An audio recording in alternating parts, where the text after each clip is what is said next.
Gillette gives us a lesson in woke shaving. California teachers protest that their classes are too big while simultaneously welcoming all sorts of immigrants to their communities. And BYU and tacos. Next on The Dr. Duke Show.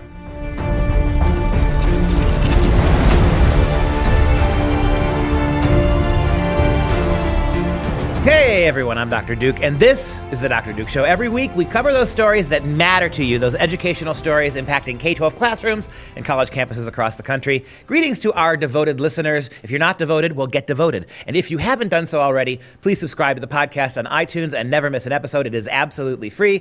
We've got some important stories to cover today, so I'm bringing in homunculus Katie to give us the word, the last word, the final word, the first word. We are starting with probably the most important story of the year. It's a story about razors.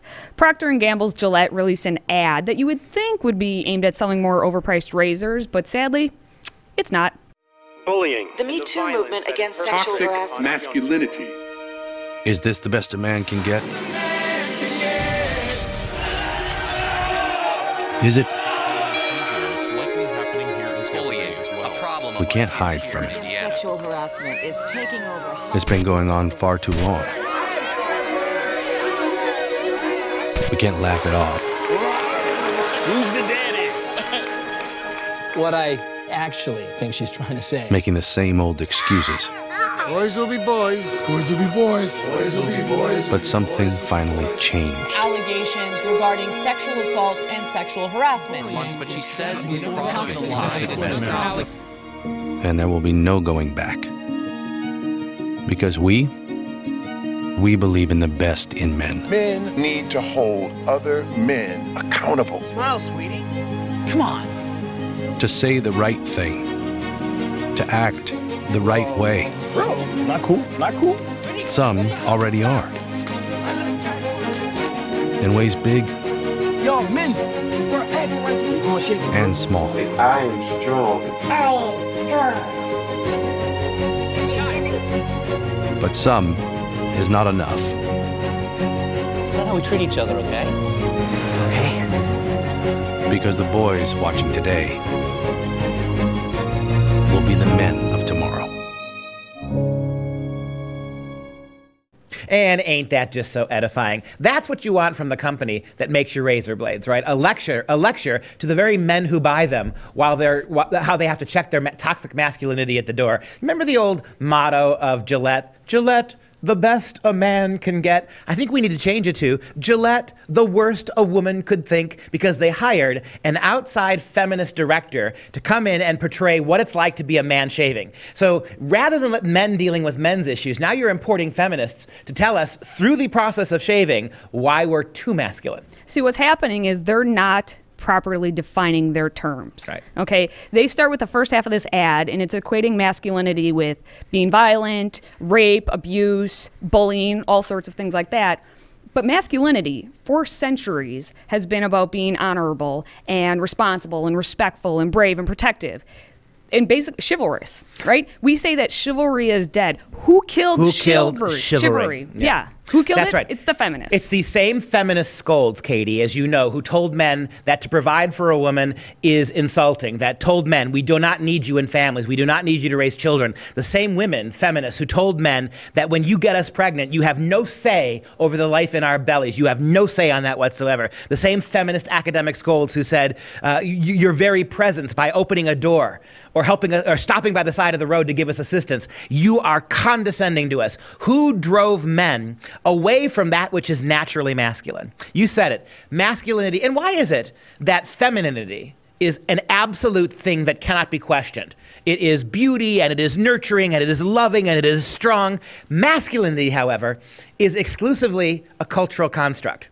So that which is female is rooted in biology and rooted in truth, and it cannot be gerrymandered at all. But when it comes to masculinity, every aspect of masculinity is open for debate because there's no such thing as the male. What you're basically arguing here is that the woman is everything, the masculine is a deviant of what the woman should be. Right? And so to bring in Gillette, a feminist director, to lecture us about this, my question is, where is now the Gillette razors for women? Where are we going to get a man? In fact, hire me to do it, Gillette. What you pay these directors is ridiculous. Bring me in, let me direct a commercial about women shaving their legs and their armpits, which feminists don't do, with one of your little razors and give you a lecture in toxic femininity. I got a lot to say about mean girls. I got a lot to say about intolerant feminists who use slurs and generalizations like patriarchy, but get mad at you for doing the same thing back. I have a lot to say about the fact that men go to prison at much greater rates than women for diseases, for crimes that are similar.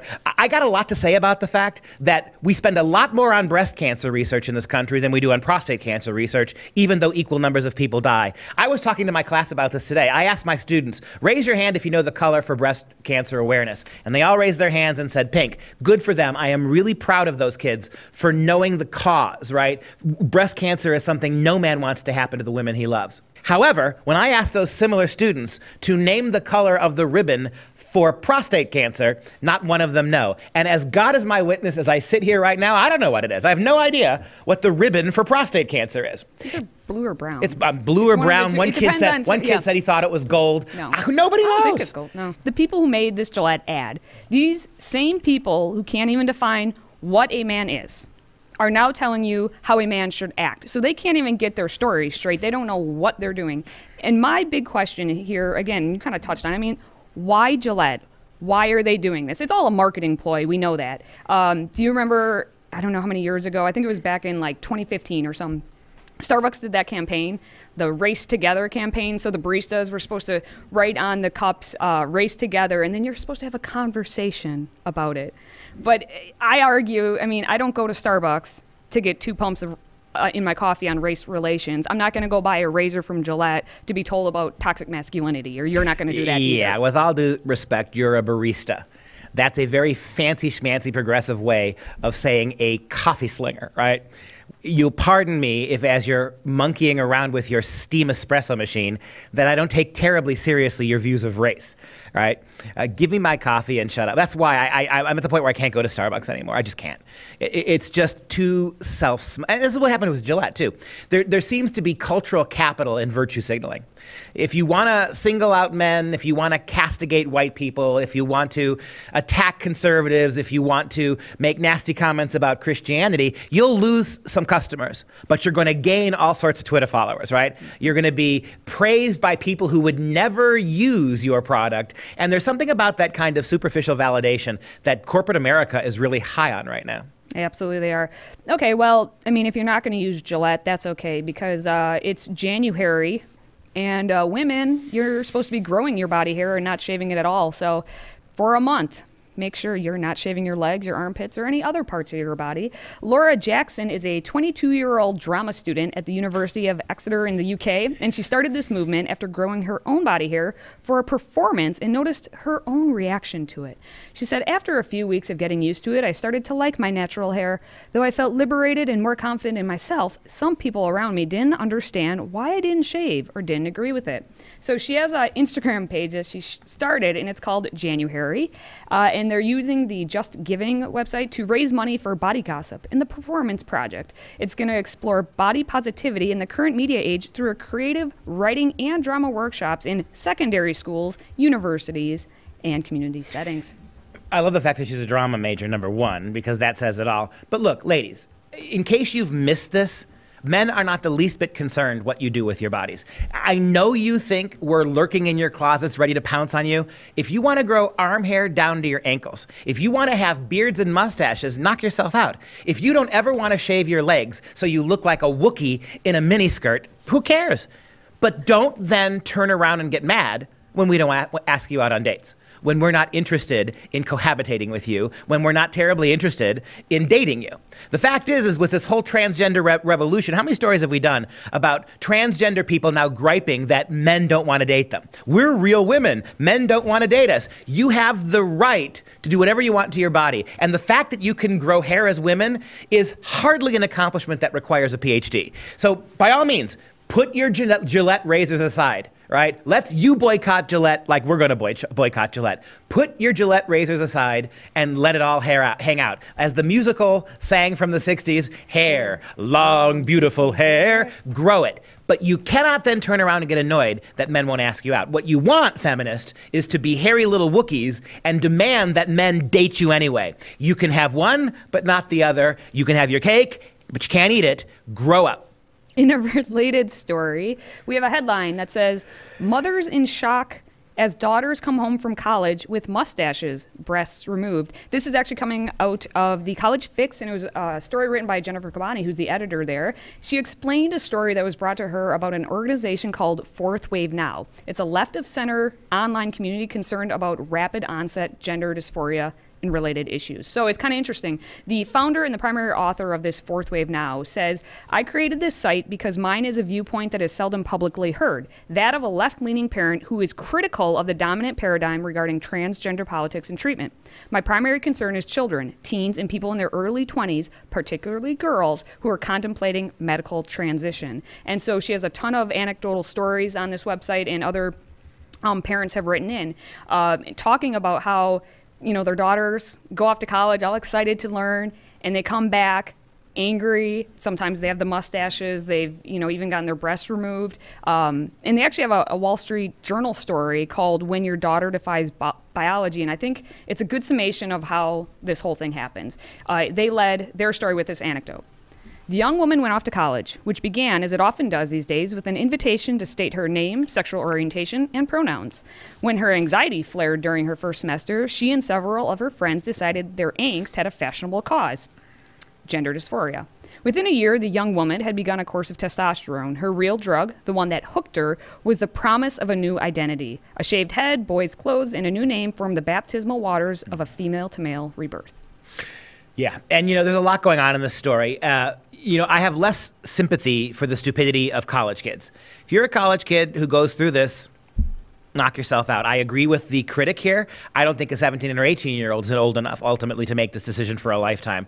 But step back for it. The thing that bothers me about this is kids are leaving home for college. They're going to colleges that are very expensive. And part of the expense that those kids experience in their tuition, why tuition is so high, among other things, at many colleges are paying for gender transition surgery. So kids at 17 and 18 whose parents may not have the insurance coverage to cover this go to college. They're paying extraordinary rates of tuition, and now you can go one semester and come back the next semester with a gender surgery. You could be completely transformed. These kids are coming back home to mom and dad without ever having told them what they were going to do, and showing up like with mustache or with their breasts removed. And again, at 17, 18, I suppose you have the right to do that, but I do question the legitimacy of universities mandating fees to pay for this. Why are we allowing universities to have other kids pay for your gender surgery? Because that you know as well as I do. And if you can argue all you want that it's from a separate pile of money or we're coming, no, you're not. You're spending money that's coming into you from your students on that stuff. And because of it, you have to raise the price of everything. And here's a question for you. Why, if you're going to allow kids to change their bodies because they're unhappy, why don't you give the flat-chested girls free breast implants if they want them? Why don't you give the guys with scrawny legs calf implants, right? I mean, why is it important to spend all that money that's not yours, universities, to make transgender kids feel safe in their bodies when almost nobody does at that age? At 16 and 17, nobody feels comfortable in their body. There's always something you could provide plastic surgery-wise. Why will you cover transgender surgery exclusively, but you won't cover my calf implants? You won't cover Katie by adding a couple of inches to her heel to make her a little taller. You wouldn't do that, would you? You know what? I'm going to go ask him now. Ask him. Demand it. I will demand. Because then you flood the system with this. There is no good reason why, only other than the fact that it fits your political inclinations, to give this one group this special kind of treatment, deny it to others, but then charge all kids a percentage anyway when they pay their increases in tuition. Well, they're the ones who are yelling the loudest, and if you yell loud enough, they'll cave to anything. I'm pretty sure if I yell loud that you owe me calf implants, they're not going to give them to me. Well, not you. You're a white male. Exactly. Sorry. So it's not who yells the loudest. It's whoever on the intersectional ladder is at the highest. If they yell, that'll happen. One goofy undergraduate with a meek little voice who says discrimination. That's enough on a college campus to make you have to pay for it.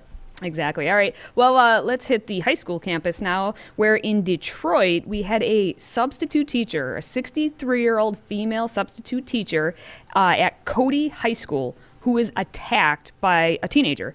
She was punched by a 14-year-old male student after she had reported the student for having drugs in the school. Now, according to student witnesses like Brandon Antisdale, the boy ran up to the old lady, hit her, pushed her on the ground, and hit her again. That's not something anybody should do, especially to an old lady. Now, this is what happened. Instead of everyone just videoing the teacher getting attacked and no one doing anything, the student had run out of the room and some of the boys followed. And then they got some video of it. So the students responded, Antisdale and his 2 other students ran after the suspect. And he said, "My friend Keontae and my man John, we all felt offended of it because that's somebody's grandmother." So they ran out, chased him down, and started punching on the suspect. And like I said, in the hallway, they actually had video of this. Now, what's really interesting to me is the suspect's father is actually defending the teacher. Usually in these instances, the parents will be like, "Well, no, my kid, something provoked him." But the father actually says that, 1, his son was high at the time, so he was right. And 2, that the teacher was doing her job, that it's her job to protect the children. And I love when the dad asked his son, "Why did you do this?" The son said, "Well, she snitched on me." And you know what snitches get. Stitches. That's right. What a happy little family story. Look, again, the takeaway for me is, why is it that to bring justice to American public schools, you have to engage in acts of vigilantism? How have we allowed a situation where American schools have devolved into places of relative anarchy and chaos? We've had many stories about this, about all kinds of violence. How many stories have we done about teachers and students getting into fights? Why is this necessary? Part of the reason why it's necessary is because of Obama's disparate impact legislation, right? The Obama administration, being the ultimate social justice fairy tale utopia administration, decided that the reason why inner city kids were getting punished more than suburban kids is because they were tended to be ethnic minorities and not white kids. So it had nothing to do with behavior or choices. It was just plain out racism. A bunch of evil white teachers at inner city schools just punished those kids for no reason. Turns out that oftentimes inner city kids come from broken homes, no social oversight, not 2 parents in the house. You have a situation oftentimes in inner cities where drugs are readily available to these kids. And so they show up disinclined to learn, angry, rebellious, not used to discipline or structure, right? So the Obama administration brilliantly decided that the answer to this was not to punish inner city kids, ethnic minorities, so it would look bad. So if ethnic minority kids in inner cities do bad things, we'll let it go in the name of social justice. So guess what you get more of in inner city kids? 63-year-old grandmothers getting curb stomped, right? Yeah. While some baked high school junior, right, don't like them old ladies snitching. Okay. Right? And so there you go. Thank you, Barack Obama. What, unfortunately, Barack Obama and the social justice warriors don't realize, the worse the kid's home life, the worse the kid's attitude, the less prepared a kid is to learn in a structured environment, the more discipline he needs. Now, the school district's response, of course, is they are terribly disappointed. In who? In the student, that the student would attack a teacher. But the teen was locked up at the Wayne County Juvenile Detention Facility in downtown Detroit and charged with aggravated assault, possession of marijuana, and creating a disturbance in school. Here's my question. How soon before the dad gets a lawyer or somebody gets a lawyer and that kid is compensated for being beaten up, for beating up grandma? How soon before that happens? That will be interesting. Another thing is there was like a school security guard who also got beat up in this situation, so we'll see what happens with him too. So 3 people out of this whole scenario were beat up. But hey, public schools, keep teaching your kids that public schools that have cops in them are oppressing kids. You keep teaching them that the police officers are the problem. You keep chasing police coordinating officers off of campus because it creates a hostile learning environment. Granny just got a double wide in the teeth. You're telling me more cops on campus is a bad thing? Get over yourself. Yeah. Barack Obama's off making billions of dollars for Netflix. You can forget the woke presidency. Let's go back to some common sense education. Can we? I'm just glad Granny is doing okay. They said she's in stable condition, so that's a positive.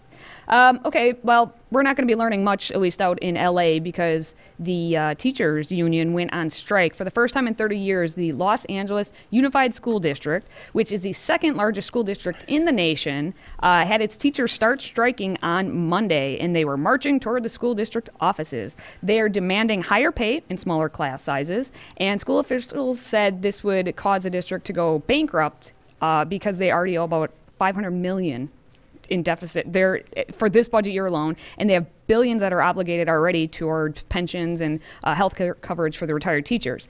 Now, the union has anywhere, because I can't find a good stat on it, from 30 to 35,000 members, and they're saying this, the protest, they're striking, they've had about like 32,000 teachers walk out.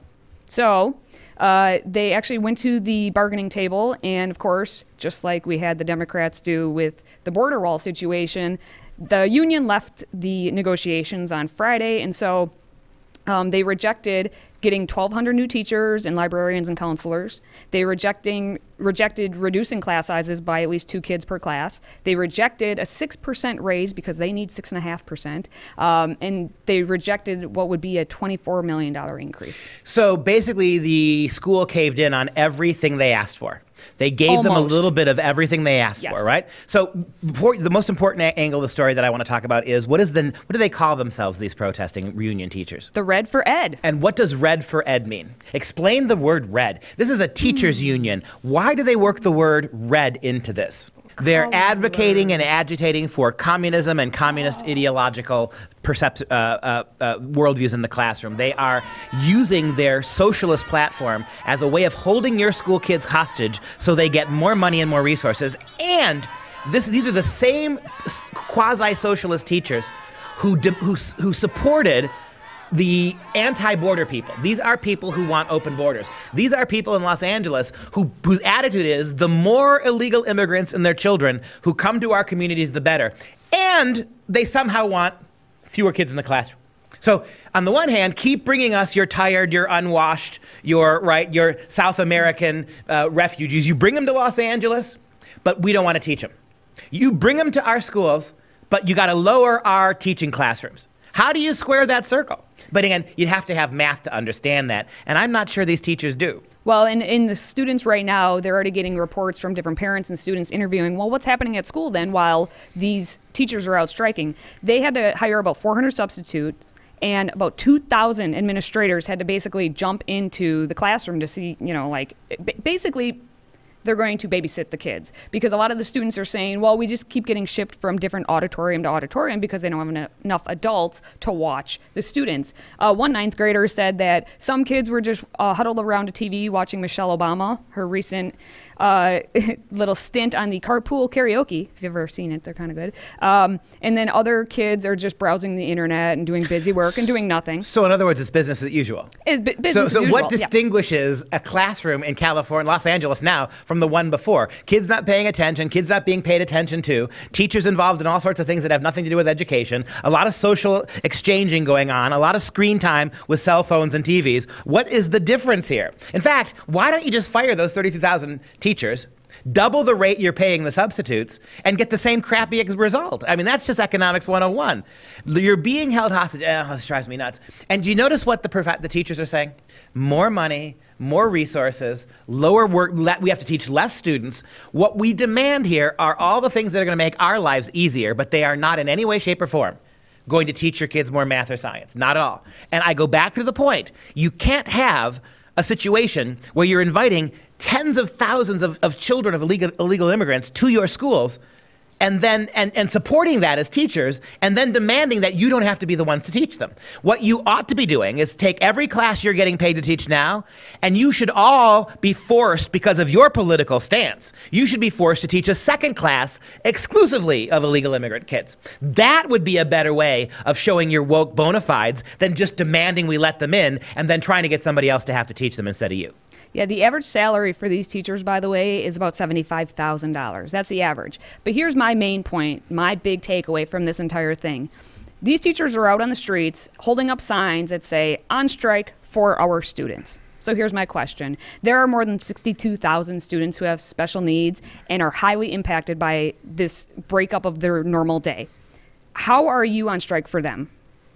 We have more than 40% of their students need to take remedial classes just to graduate, and their overall graduation rate in that school district is 83%, and they're all proud of that. How is that helping our students succeed?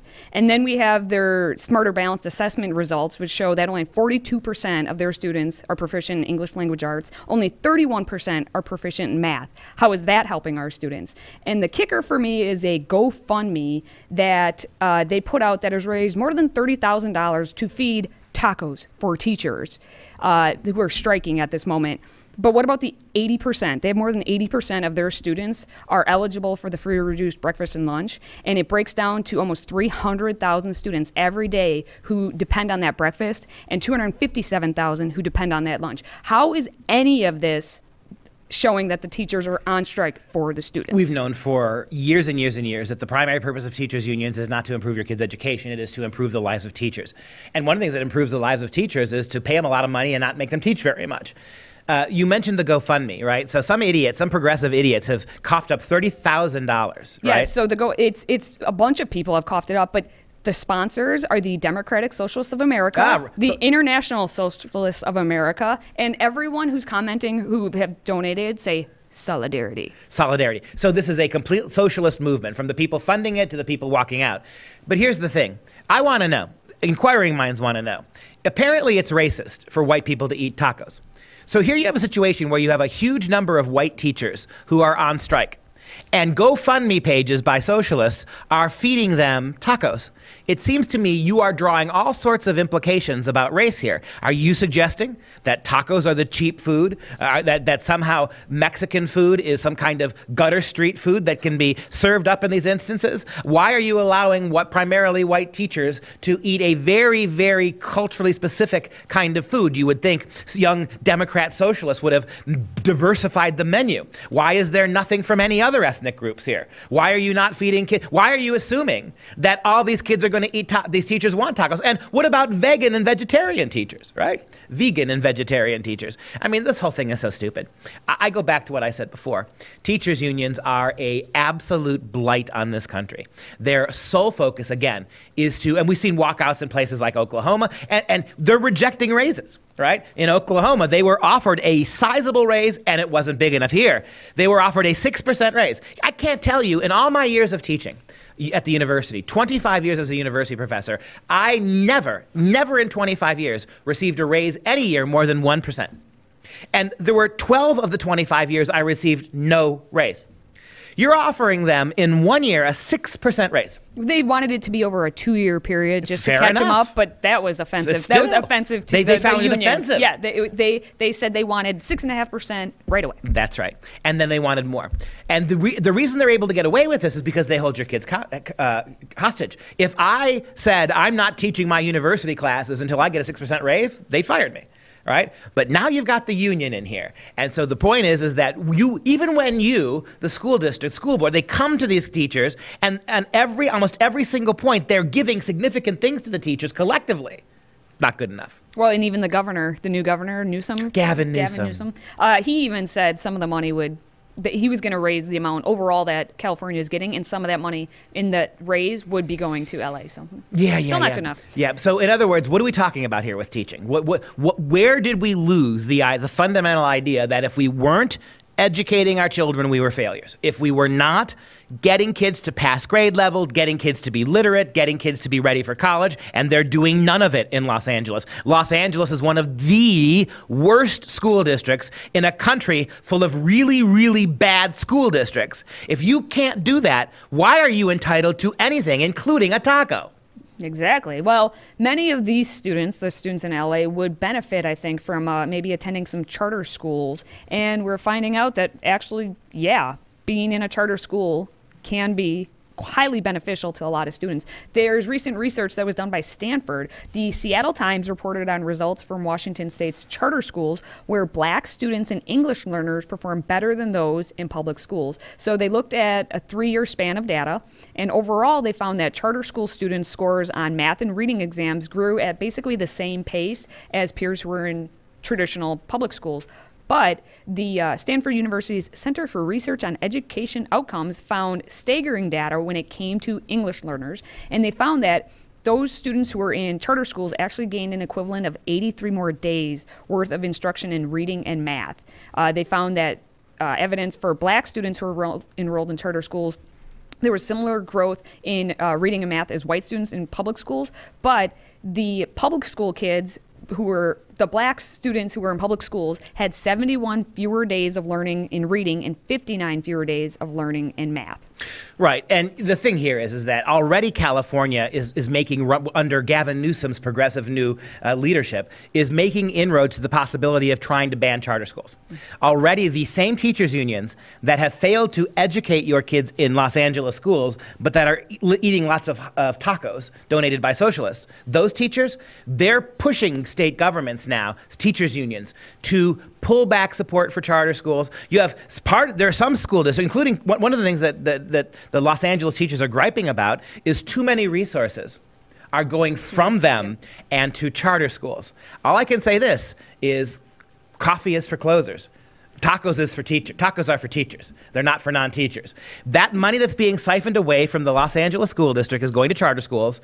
And as you just demonstrated by a Stanford, California report, the charter schools are educating the kids better. What we need to do is show up on those streets and go up to every one of those teachers, give them a perfunctory slap across the face, take their tacos, package them up, and send them to a charter school.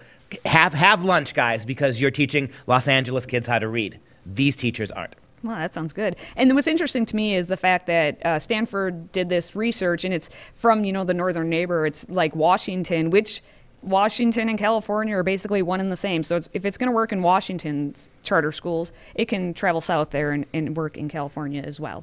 So, but speaking of Stanford, let's just stay with a Stanford-related story. We have the all-gender locker room now open for undressing. At Stanford University, they began the process of making an all-gender locker room back in August at the Arrillaga Outdoor Education and Recreation Center, and last week they had the open house, so everyone could check it out. And apparently it is meant to provide a more inclusive environment and is open to anyone, regardless of gender identity.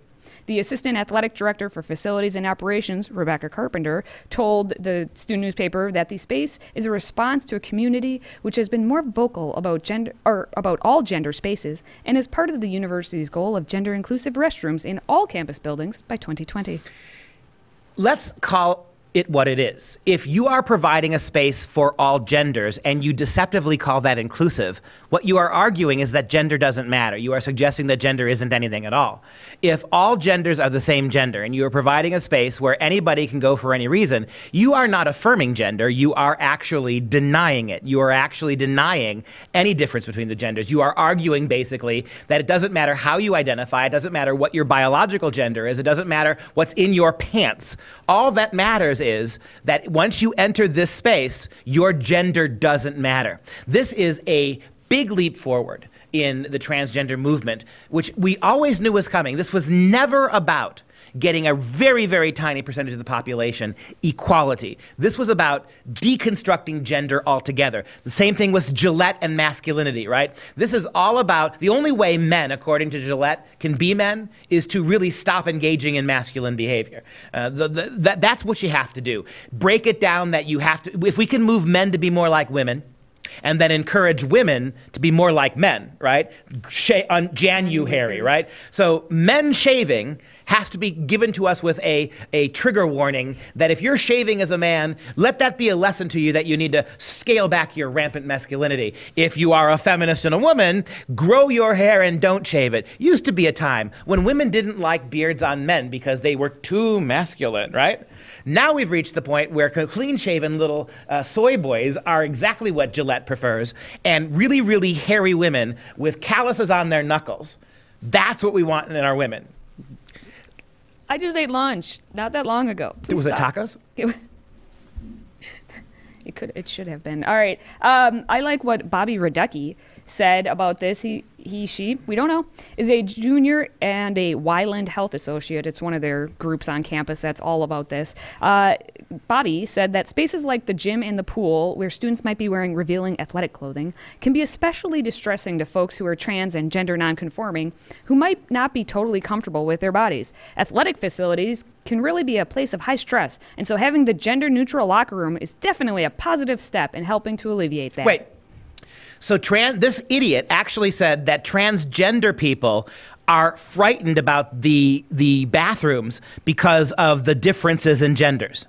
And the way to fix that is a room where everybody of all different genders are naked. Thank you. So you're stressed out that you might get a glimpse of somebody's tighty-whities if they have a penis. And so because of that, because as a man who identifies as a woman, the possibility of seeing men naked bothers you, we're going to go to a system where you see everybody naked. Brilliant. Well, and this is going to become a thing because with the gym, and at Planet Fitness, they do this, the lunk alarm. If you're too fit, they make you, like, you have to wear certain clothing because you can't show off your muscles or any of that because... Makes people feel bad. It makes them feel bad. So you have this all-gender thing. You're going to have a masculine guy who's like, all-gender, I'm a guy, I go in. He's going to be too buff, and the little trans kid's going to run away and be scared and complain. And then what's going to happen? Anyone who actually has muscles, who actually goes to the gym to work out and not make a, SJW statement, what's going to happen to that? Everything, according to the left, everything is a social justice statement. It doesn't matter. None of this matters. And I go back to what you said before. This actual student suggested that the same people who are nervous in gyms because of the merging of the genders, the different genders they encounter in the bathrooms, are now going to feel less bothered because every gender, everybody is in the same space. How does that somehow help you? All you're doing is getting a lot more of what you said you were afraid of in the first place. Yeah. Makes no sense. Neither does this next story, where we have an unfortunate image of a 10-year-old boy who is basically posing with a naked man. So there's a story about Nemes Quinn Melicon Golden, a 10-year-old boy who was featured in a Huck magazine piece highlighting the life of a so-called child drag queen. Now, young Nemes, whose drag name is Queen Lactatia, was shot by photographer Jonathan Frederick Turton for The Spread. In one of the shots that didn't make the magazine, Nemes, in full drag makeup and a black dress, is posing for a photo with the Season 7 winner of RuPaul's Drag Race, Violet Chachki. In the shocking photo, as you guys can see, Violet is wearing nothing but a pair of heels and a small piece of fabric covering his genitals. Now, what's even worse about this, if that's not gruesome enough, Nemes's mother, Jessica, conceded that drag has a sexual component, but is unapologetic about her young son wearing sexually suggestive clothing if it makes him feel beautiful. Drag is an adult arena, and that's where people question our judgment, said Jessica. So we have to censor things. He knows there are adult aspects of drag that he's not allowed to apply to his show. We would never try to overtly sexualize our child, but if he wears something that makes him feel beautiful, what right do I have to stop him wearing that dress? Because it might cause people to think things they shouldn't be thinking. It's a circular problem. Yeah, let's be clear here. For children that young, beauty is something that's taught. This idea that he feels beautiful in women's clothes is not an idea that came to him overnight or spontaneously. These hippy-dippy parents of his, right, clearly have encouraged this. We saw this story a couple weeks ago. Transgender boy who dressed as a transvestite as a girl, dancing in a gay bar, having money and catcalls and whistles hurled at him. That is the same thing here. You are sexualizing these children. And as we said time and time again, if that were a little girl, who was an actual little girl instead of a boy pretending to be a little girl in this same circumstance, we would immediately be calling, the feminist would immediately be calling for sexual abuse. All right, the same feminists who argue that women need their own spaces, women's bodies need not to be constantly under the gaze of the masculine. When it comes to this kind of nonsense, go utterly quiet. And so again, the inherent contradictions, fallacies, illogical turns of thought that go into all of this progressive remaking of culture. One of the things you had asked earlier in the program, it's happening so fast. that no one is taking a breath to study this. No one is taking a breath to try to consider the underlying science of all. No one's taking a breath to consider what an 8-year-old now who hasn't gone through puberty is going to experience when she's 22, and all the otherwise female aspects of her body have kicked in. There's been no caution here. There's been no time for us to try to assimilate this and pay attention to what people's needs are. You're rushing to do this at catastrophic speed so that no one can tell you no. Well, and according to woke Jessica, the mom, she says, there's so much more going on in the world right now, which is more horrifying and terrifying than my child wearing fancy shoes and a skirt. This shouldn't be on anyone's list of priorities. Right. And so now you're going to tell me that you can do very questionable things about your kid's identity, sexuality, and the people he's hanging out with at 10 years old, the almost naked people he's hanging out with at 10-year-old, that's not a priority shouldn't be a priority for us because it's not a priority for you. Yeah. And while there are many nasty things going on in the world, you are contributing to it. You are not in some way, shape, or form a much lesser part of the problem. Your attitude and the way you view your children is part of a revolution in the way we treat children. On the one hand, we hear from millennials, right, that they consider themselves children till they're 35 years old. That until they first have their wife and kids, that they want to extend into their 30s and 40s the benefits of childhood, playing with toys, video games, lack of responsibility, no real job, living in mom's basement. On the other hand, the same progressives who make that argument are the same progressives who say, on the other hand, we're going to treat a 7-year-old like a 50-year-old. We're going to treat a 9-year-old like a 50-year-old when it comes to something as serious as their actual biological sex. So we'll treat these kids as tiny, tiny babies when it comes to getting jobs or having lives or taking care of themselves or providing their own insurance. But when it comes to the kind of naked people they have sticking money down their G-strings when they're 10, that's just a matter of treating these kids like adults. Who am I? You're here's mom. The purpose of being a parent is to tell a kid like that, you may think this is what you are. And I'm a tolerant mom, I'm going to let you think that. But you don't get to dance half naked in front of other naked men until you're 18 and out of the house. How about that, Mom? Yeah, well, and the things that they're talking about being horrifying and terrifying, they're busy calling social services on all those homeschool parents who can't socialize their children properly, and how dare they teaching the actual history of America. Oh, bunch of bigots. All right, well, we're going to go to BYU, Brigham Young University. We have a fun story about cultural appropriation out there because it strikes again. Taco Tuesday, the theme today, tacos. So if anyone's out there and is hungry, sorry. We have Taco Tuesday being eliminated on the BYU campus. The Melvin J. Ballard Center for Economic Self-Reliance at BYU removed an Instagram post that they had put up of 2 of the students who are dressed as tacos and wearing Latin American attire to promote free tacos on campus. Now, if I was a student on that campus and they came up and said, hey, free tacos, I'd be running to wherever those tacos are. But of course, people got offended and deemed the photo insensitive.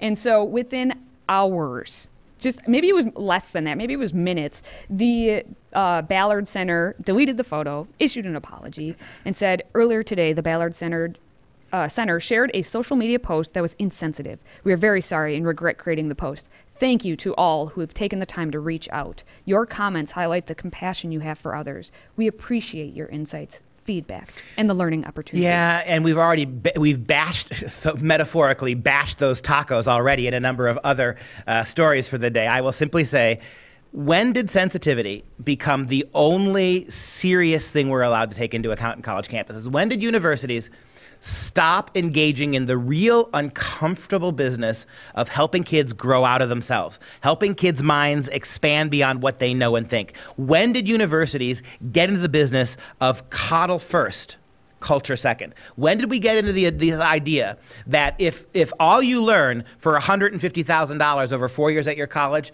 is how to be sensitive, we have done our jobs? You have not done that. And what you call sensitivity, looked at from the proper lens, is really just grievance culture, right? You're giving kids away, you're giving free tacos to kids. People like tacos, right? You're not giving them castor oil. I could see if you were giving them castor oil with sombreros on, forcing them to eat something that you didn't like. But everybody likes tacos. Congratulations, Mexico. You have a cuisine that the gringo likes. Giving away free tacos is not an insensitivity. It is something to do to acknowledge the reach of Mexican culture.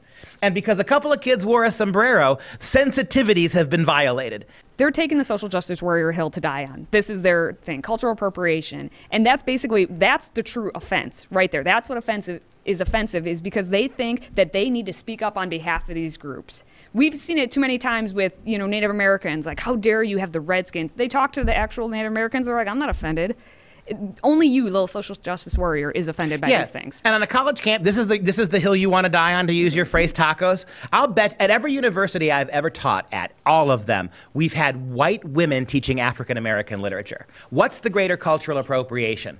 Free tacos for everybody and a stupid sombrero? Is that really what you're angry about? But these same liberals who get exercised about that have no problem with white people teaching Hispanic and African American literature on college campuses. Oh, but we can't find qualified candidates. When has that stopped you before? Give up your job, resign your position, and put an unqualified African American in there and let them teach African American culture. At least then you would have no cultural appropriation. But somehow you don't do that. You focus all your energy on tacos and not the fact that you got pasty white people teaching minority literatures. That doesn't seem to rattle your progressive cage. All right, well, that's what we have for today's taco edition of the Dr. Duke Show. Make sure you head to drdukeshow.com, subscribe to the podcast, listen again, maybe head over to iTunes, give us a 5-star review, talk about what toppings you like to put on your tacos. I'm a nacho gal myself, but to each his own. And that does it for us this week on the Dr. Duke Show. If you like what you heard, please share the podcast with your friends. For Freedom Project, I'm Dr. Duke. She's Taco Katie, and we'll see you next time.